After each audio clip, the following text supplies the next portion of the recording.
Globalization touches people in almost every part of the world. Technology has shrunk the globe. But 3/4 of the world are not online, left behind by the electronic revolution, unable to share their lives, to share their cultures, to share their dreams. 10 students from Yekaterinburg want to change that, one community at a time.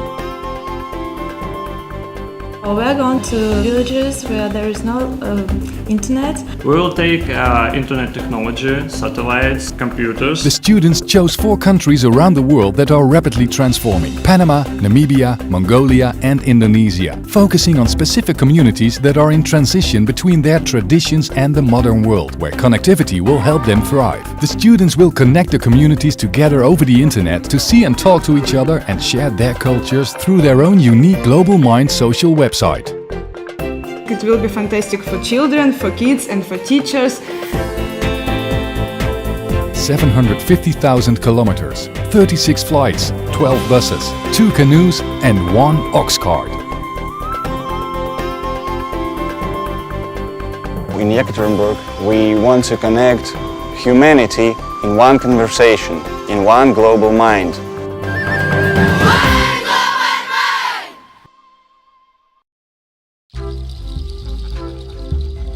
The Global Mind team's mission is to bring technology and the internet to remote communities in Panama, Mongolia, Namibia and Indonesia, all connected through Yekaterinburg. Colonized for centuries, independent Panama now enjoys the fastest growing economy in Central America, at the center of the world's trade routes, the epicenter of globalization. But in the rainforests beyond Panama City, there are still people who are untouched by the electronic era. Now we are going on the Sakwe River. We have now a satellite dish and we will be in the village in 1 hour. The Mbira Drua people live in the traditional way that their ancestors have lived for hundreds of years.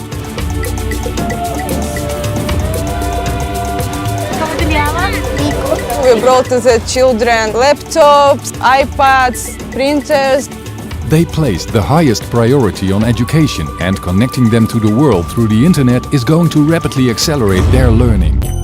Meanwhile, 14,000 kilometers from Panama, the other team reached Mongolia, where energy production and mining has fueled an economic boom. From the modern capital of Ulaanbaatar, the team traveled 5 hours to the Tarich Gol settlement. For centuries, the Tarich people have been nomads. However, with the modernization of Mongolian cities, their way of life is now transforming. Technology and the internet will be vital tools. This was the first time the students had ever used computers, but they learned instantly, with fascination and enthusiasm. I can see sparkle in their eyes. But connecting these computers to the internet in the middle of the jungle was a much bigger challenge. It was really difficult, because it is a jungle. There is no people who can we ask to help us. And also a first. These new participants of the digital era will see and talk to each other via satellite video conference.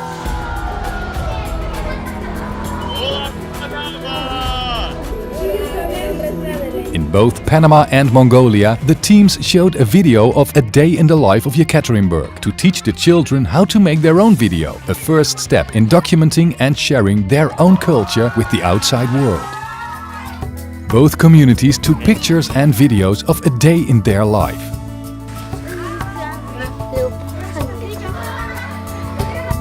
On both sides of the globe, the children shot, edited and then shared their day-in-the-life videos with the world by uploading them to the Global Mind website. They will write history of Mongolia. After a week in the villages, it was time to say goodbye, for now.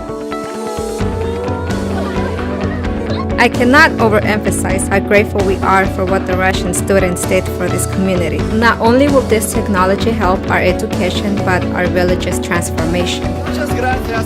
Thank you all for teaching us about your culture. We want to show our appreciation by inviting a student and a teacher to visit us in Yekaterinburg.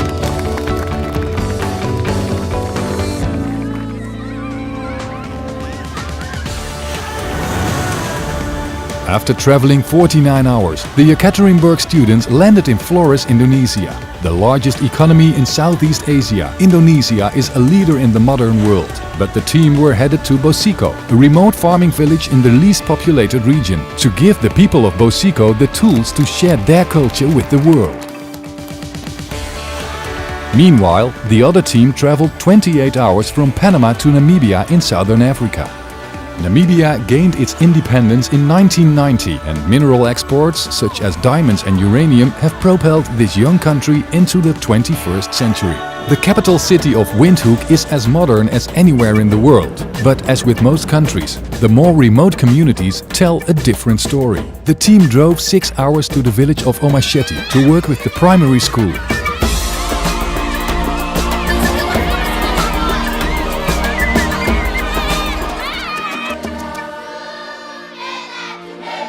Currently, we are having 330 learners. Most of them are orphans and their parents died from AIDS. HIV/AIDS affects some 20% of the adult population, which makes orphans out of a large number of Namibian children. They want to know, they want to learn. The school lacks the resources to feed their thirst for information. Meanwhile, back in Indonesia, the kids begin to make a global connection.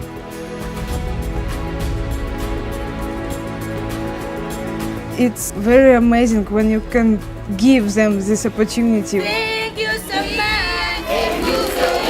The students learned how to use the internet, about satellites, computers, geography and biology. Russia, Indonesia and Mongolia all together. Through the new Global Mind network, the teams connected all 5 countries in one simultaneous conversation. When the picture from Mongolia pupils are on the screen, they just say, wow, it's Asian people. They're very excited to see the difference of the culture. I'm so happy to be able to talk to all the people around the world. Once a week they will go to Mongolia, to Indonesia, to Panama and to Yekaterinburg. They can compete with anyone because they have the tools. And then when the children grow up, they will have a bigger dreams and bigger future for themselves. My name is Dejina Amelena. My name is Erin. I request Mercia. Rodney. I am Elena. Elena. My dream is to become a doctor and give people who are HIV medicine and treatment. I will treat them well. My name is Tina and I am Elena.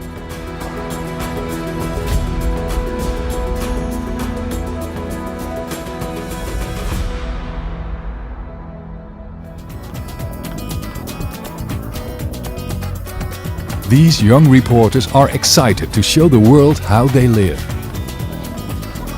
On the other side of the world, in Indonesia, the contrast of countryside and culture couldn't be greater.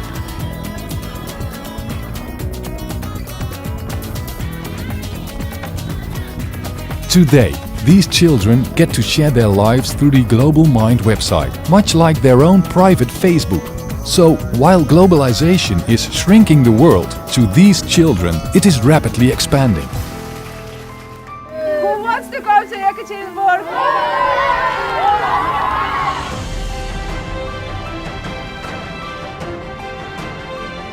Emotion transcends cultural differences. Through passion, hard work and innovation, these Yekaterinburg students were able to shrink time and space. To celebrate the uniqueness and surprising similarities between communities all around the world. But there are more countries and more communities, so this is just the beginning. If you can dream it, you can do it. If you can do it, you should do it. One global mind. One global mind. One global mind. Global mind.